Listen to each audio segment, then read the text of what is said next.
السلام علیکم ورحمۃ اللہ وبرکاتہ۔ رات کا پہلا پہر تھا جب اگلی صف کے جنگی جہاز ساحل کی طرف بڑھے اور کسی دشواری کے بغیر ساحل پر لنگر انداز ہو گئے۔ پچھلی صف کے جہاز ان کے قریب عقب میں آئے اور لنگر ڈال دیے۔ تیسری صف بھی قریب آ گئی۔ فوج اتارنے کا انتظام غالباً یہ تھا کہ ہر ایک جہاز کو ساحل پر نہیں آنا تھا، بلکہ تمام جہازوں کو ساتھ ملا کر ان میں سے فوج کو گزر کر اترنا تھا۔ اسکندریہ پر خاموشی سے حملہ کرنے کا فیصلہ کیا گیا۔ اطلاع کے مطابق وہاں چونکہ فوج نہیں تھی، اس لیے قبضہ مشکل نہ تھا۔ اگلے جہازوں سے جو فوج اتری اسے اسکندریہ میں داخل ہونے کا حکم دے دیا گیا اور سپاہیوں کو بتایا گیا کہ شہر ان کا اپنا ہے، کوئی مزاحمت نہیں ہوگی۔ سپاہی دوڑ پڑے، انہیں شہر کو لوٹنا تھا اور ان کی نظر عورتوں پر بھی تھی۔ جو ہی سپاہیوں کا یہ ہجوم شہر کے قریب آیا، شہر کے باہر دائیں اور بائیں شعلے اٹھے جن سے رات روشن ہو گئی۔ یہ گھاس، لکڑیوں اور کپڑوں کے انبار تھے جن پر تیل ڈالا گیا تھا۔ ان سے روشنی کا کام لینا تھا۔ شہر کی گلیوں میں بھی مشعلیں جل اٹھیں اور مکانوں کی چھتوں سے تیروں کا مینہ برسنے لگا۔ صلیبی پیچھے کو بھاگے تو دائیں اور بائیں سے ان پر تیر برسنے لگے۔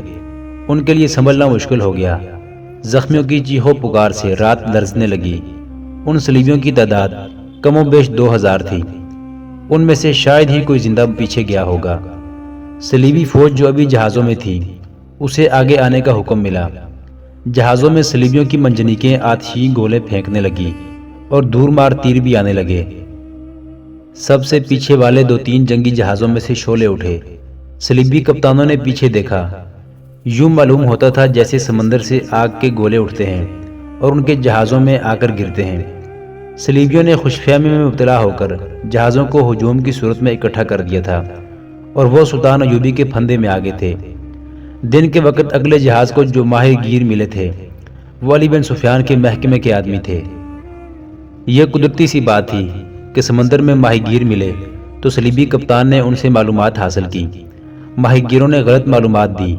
انہوں نے صرف یہ بات ٹھیک بتائی تھی کہ مصری بیڑا یہاں سے دور ہے۔ وہ واقعی دور تھا۔ سلطان ایوبی نے اپنے امیر البحر کو بتا دیا تھا کہ وہ سمندر پر نظر رکھے، کسی بھی وقت حملہ آ جائے گا۔ امیر البحر نے دیکھ بھال کر اچھا انتظام کر رکھا تھا۔ اسے قبل از وقت پتہ چل گیا تھا کہ صلیبی بیڑا سمندر کے وسط تک آ گیا ہے۔ چنانچہ امیر البحر اپنے چند ایک جنگی جہاز جن میں آتشین گولے پھینکنے والی منجنیقیں تھیں ایک طرف دور لے گیا تھا۔ اس نے بادبان بھی اتار لیے تھے اور مستول بھی، تاکہ دور سے جہاز نظر نہ آ سکیں۔ ان کی بجائے اس نے ایک ایک چپو پر 2-2 آدمی لگا دیے تاکہ رفتار تیز رہے۔ شام کے بعد جب صلیبی بیڑا ساحل کے قریب گیا تو امیر البحر نے مستول بھی چڑھا دیے اور بادبان بھی، اور چپوں کی رفتار بھی تیز رکھی، اور اس طرح وہ صلیبی بیڑے کے عقب عین اس وقت پہنچ گیا جب صلیبیوں نے اپنے جہاز ایک دوسرے کے ساتھ ملا دیے تھے۔ صلیبیوں کو دوسرا دھوکہ ان ماہی گیروں نے دیا تھا جو اسکندریہ سے روانہ ہوئے تھے۔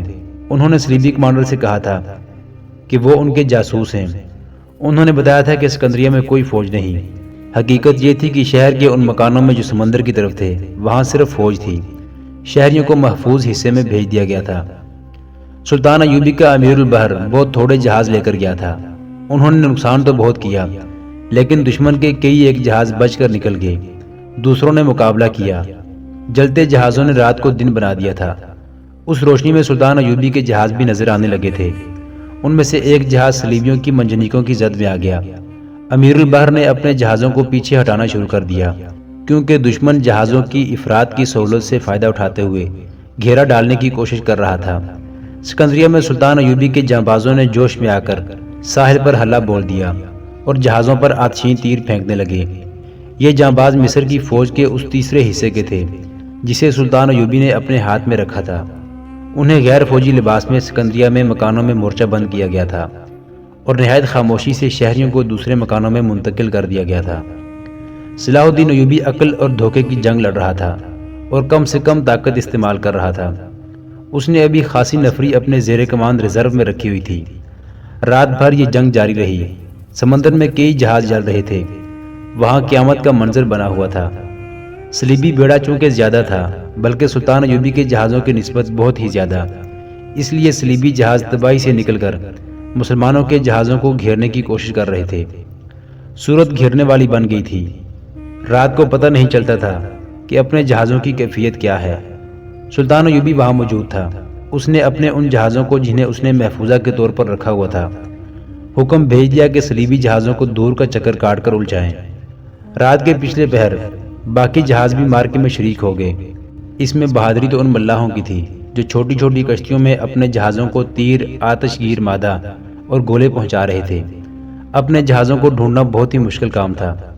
صبح طلوع ہو رہی تھی جب امیر البحر ایک کشتی میں ساحل پر آیا۔ اس کے ساتھ چند ایک بحری سپاہی تھے۔ امیر البحر کے کپڑے خون سے لال تھے اور اس کی ایک ٹانگ جھلسی ہوئی تھی۔ اس کا جہاز نظر آتش ہو گیا تھا اور وہ چند ایک جوانوں کو سمندر سے نکال لایا تھا۔ اس نے سلطان ایوبی کو بڑی عجلت میں مارکے کی صورتحال بتائی، جو مختصر یہ تھی کہ اس کے آدھے جہاز تباہ ہو چکے تھے، لیکن صلیبیوں کو اتنا زیادہ نقصان پہنچایا جا چکا تھا کہ وہ زیادہ دیر لڑنے کے قابل نہیں تھے۔ سلطان ایوبی نے اسے بتایا کہ باقی جہازوں کو بھی بھیج دیا گیا ہے۔ یہ اقدام امیر البحر کی خواہش اور ضرورت کے عین مطابق تھا۔ اس نے سلطان ایوبی سے کہا، صلیبیوں کو سب سے زیادہ نقصان وہ بوجھ دے رہا ہے جو انہوں نے جہازوں میں لاد رکھا ہے۔ رسد کے علاوہ ان کے جہازوں میں فوج بھی ہے اور بعض جہازوں میں گھوڑے ہیں۔ اس بوجھ کی وجہ سے ان کے جہاز رفتار میں نہیں آتے اور گھومنے میں دیر لگاتے ہیں۔ میرے جہاز خالی ہیں۔ امیر البحر اتنا زیادہ زخمی تھا کہ اس کا سر ڈول رہا تھا۔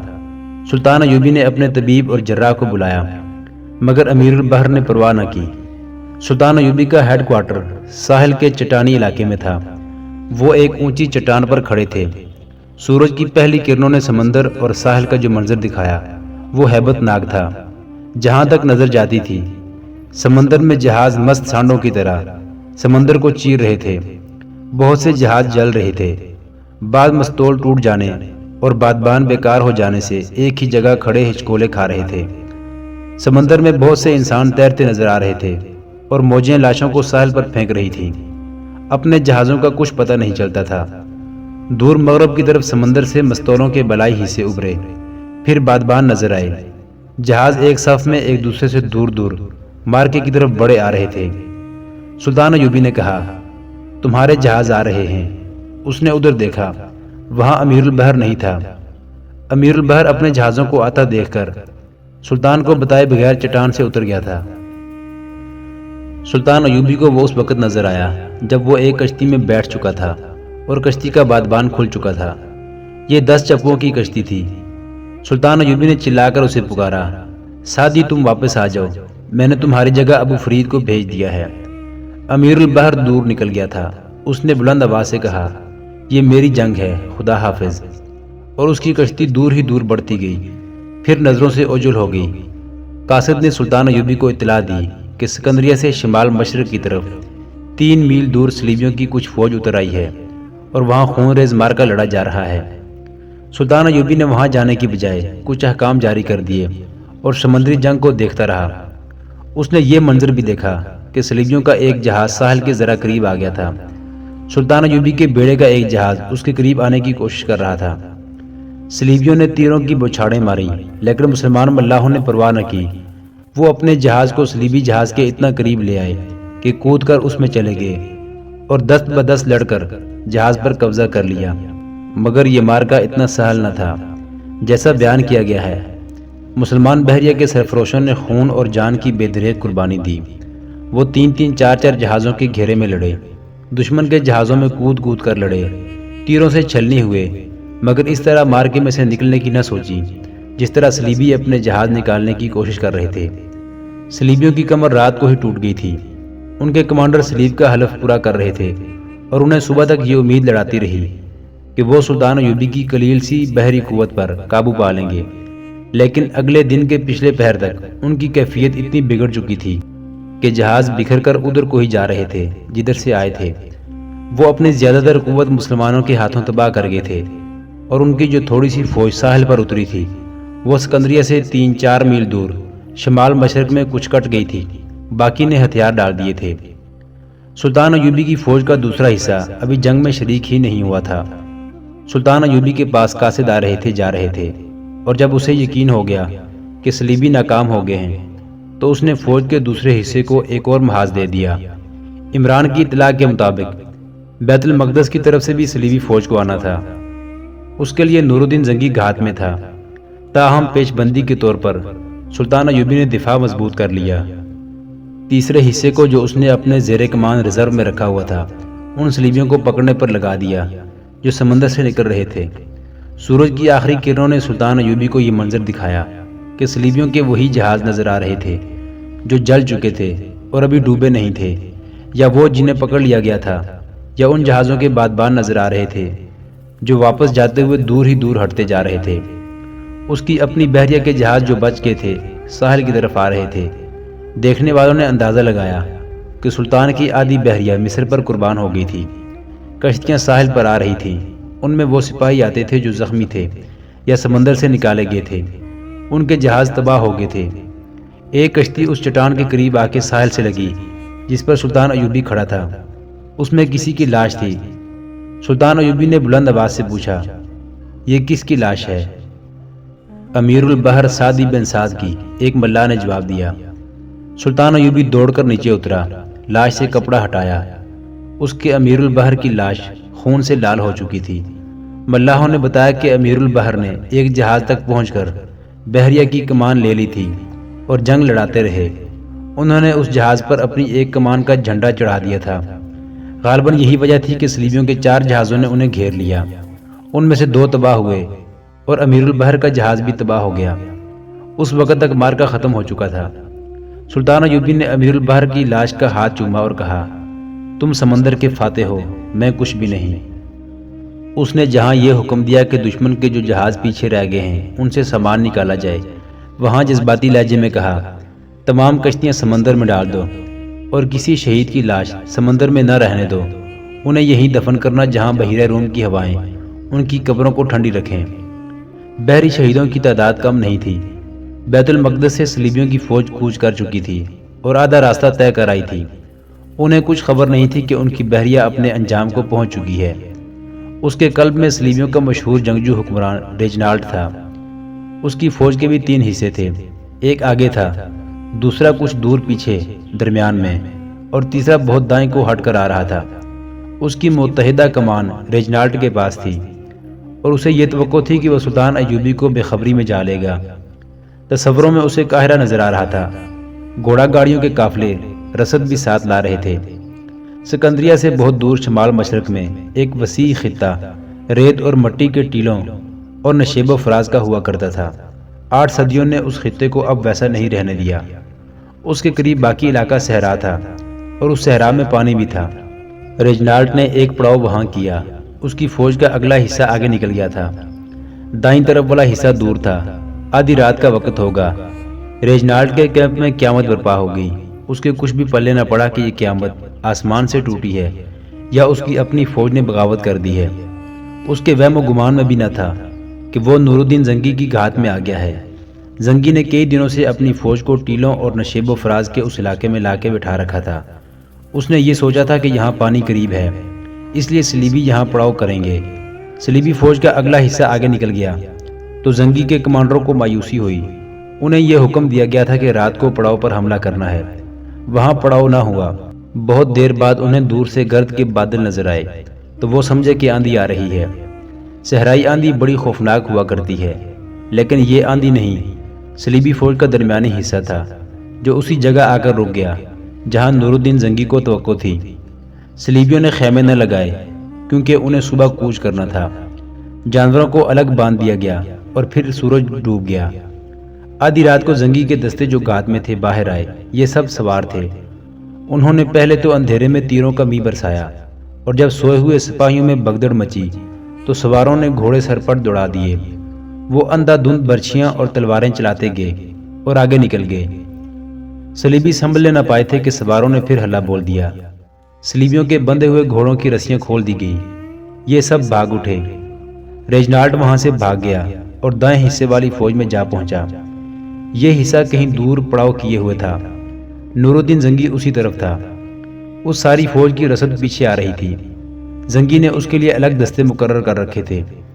انہوں نے صبح تک رسد پر قبضہ کر لیا۔ دائیں والا یہ رات کو ہوشیار ہو گیا تھا۔ ریجنالڈ اسے اپنے حصے کی طرف لانے لگا۔ کیونکہ وہ اس جگہ کو میدان جنگ سمجھتا تھا۔ صبح کے دھندلکے میں یہ فوج چل پڑی۔ نور الدین زنگی نے عقب سے اس کے پہلو پر حملہ کر دیا۔ اس کے بعد اس فوج کو معلوم ہی نہ ہو سکا کہ اس پر کس طرف سے حملے ہو رہے ہیں۔ سلطان ایوبی کی طرح زنگی بھی جم کر نہیں لڑتا تھا، چھوٹے چھوٹے دستوں سے حملے کرا کے صلیبیوں کو بکھیرتا جا رہا تھا۔ اس نے رات کو سلطان ایوبی کی طرف قاصد بھیج دیا تھا۔ ان دونوں نے سکیم پہلے ہی بنا رکھی تھی۔ زنگی کا ہر عمل اور اقدام اور دشمن کا رد عمل ان کی سکیم کے عین مطابق تھا۔ ریجنالڈ نے اپنی فوج کے اگلے حصے کو پیچھے آنے کا پیغام بھیجا۔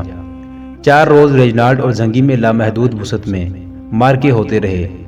زنگی نے صلیبیوں کو بکھیر لیا تھا اور ضرب لگاؤ اور بھاگو کے اصول پر لڑ رہا تھا۔ صلیبیوں کی فوج کا آگے والا حصہ واپس ہوا تو رات کو اس کے عقب پر حملہ ہوا۔ یہ سلطان ایوبی کے چھاپہ مار تھے۔ انہوں نے 2-3 شبخون مارے اور غائب ہو گئے۔ پھر یہ سلسلہ چلتا رہا۔ صلیبی آمنے سامنے کی جنگ لڑنے کی کوشش کر رہے تھے، لیکن سلطان ایوبی انہیں کامیاب نہیں ہونے دے رہا تھا۔ یہ طریقہ آسان نہیں تھا۔ چھاپہ مار اگر 100 کی تعداد میں جاتے تھے تو بمشکل 60 واپس آتے تھے۔ اس کے لیے خصوصی مہارت، دلیری اور تیزی کی ضرورت تھی، جو سلطان ایوبی نے اپنے چھاپہ مار دستوں میں پیدا کر رکھی تھی۔ جنگ بہت دور دور تک پھیل گئی۔ صلیبی فوج میں نہ جمعیت رہی نہ مرکزیت۔ ان کی رسد زنگی کے قبضے میں آ گئی تھی۔ میدان جنگ میں نہ کوئی سامنا نہ عقب۔ صلیبی اس جنگ کی سوجھ بوجھ نہیں رکھتے تھے جو مسلمان لڑ رہے تھے۔ پھر کیفیت یہ ہو گئی کہ جو صلیبی سپاہی بھاگ سکے بھاگ گئے، اور جن میں تاب نہ رہی وہ ہتھیار ڈالنے لگے۔ ریجنالڈ ہار ماننے کو تیار نہیں تھا۔ اس نے کسی اور جگہ کچھ فوج اکٹھی کر لی اور اسے یہ بھی پتہ چل گیا کہ زنگی کہاں ہے۔ اس نے نہایت اچھی سکیم سے وہاں حملہ کر دیا۔ یہ ایک بڑا ہی سخت معرکہ تھا۔ صلیبی زندگی اور موت کی جنگ لڑ رہے تھے۔ ریجنالڈ کی چالیں اور اپنی فوج پر کنٹرول بہت اچھا تھا، مگر چوتھی پانچویں رات زنگی کے شبخون مارنے والے ایک دستے کے چند ایک جانبازوں نے جان کی بازی لگا دی اور ریجنالڈ کی ذاتی خیمہ گاہ پر جا شبخون مارا۔ یہ زنگی کی سکیم کے تحت اقدام کیا گیا تھا۔ زنگی نے چھاپہ ماروں کی للکار پر حملہ کر دیا۔ اس دور میں رات کے وقت لڑائی نہیں لڑی جاتی تھی۔ یہ طرح مسلمانوں نے ڈالی تھی کہ رات کو بھی حملے جاری رکھتے تھے۔ صبح طلوع ہوئی تو صلیبیوں کا سپریم کمانڈر ریجنالڈ قیدی کی حیثیت سے نور الدین زنگی کے سامنے کھڑا تھا اور زنگی اسے اپنی شرائط بتا رہا تھا۔ یہ صلیبی کمانڈر ہر شرط ماننے پر آمادہ تھا، لیکن بات جب بیت المقدس پر آئی تو ریجنالڈ نے انکار کر دیا۔ زنگی نے اسے کہا تھا کہ بیت المقدس ہمارے حوالے کر دو اور آزاد ہو جاؤ۔ شام تک سلطان ایوبی بھی آ گیا۔ ریجنالڈ کو پورے احترام کے ساتھ رکھا گیا تھا۔ سلطان ایوبی اسے بغل گیر ہو کر ملا۔ آپ عظیم سپاہی ہیں، ریجنالڈ نے سلطان ایوبی سے کہا۔ یوں کہو کہ اسلام عظیم مذہب ہے، سلطان صلاح الدین ایوبی نے کہا۔ سپاہی وہی عظیم ہوتے ہیں جن کا مذہب عظیم ہوتا ہے۔ محترم ریجنالڈ نے مجھ سے پوچھا تھا کہ ان کا بحری بیڑا نہیں آیا تھا؟ نور الدین زنگی نے سلطان ایوبی سے کہا۔ انہیں صحیح جواب تم ہی دے سکتے ہو، میں تو یہاں تھا۔ آپ کا بحری بیڑا پورے تمتراک سے آیا تھا، سلطان ایوبی نے کہا، اور واپس بھی چلا گیا ہے۔ آپ کے بہت سے جہاز سمندر کی تہہ میں ہوں گے، اور جو ڈوبے نہیں ان کے جلے ہوئے ڈھانچے سمندر پر تیر رہے ہیں۔ جو فوج جہازوں سے اتر آئی تھی وہ واپس نہیں جا سکی۔ ہم نے آپ کی تمام لاشیں پورے احترام سے دفن کر دی ہیں۔ سلطان ایوبی اسے جنگ کی صورتحال سنا رہا تھا کہ ریجنالڈ کی آنکھیں اور منہ کھلتا جا رہا تھا۔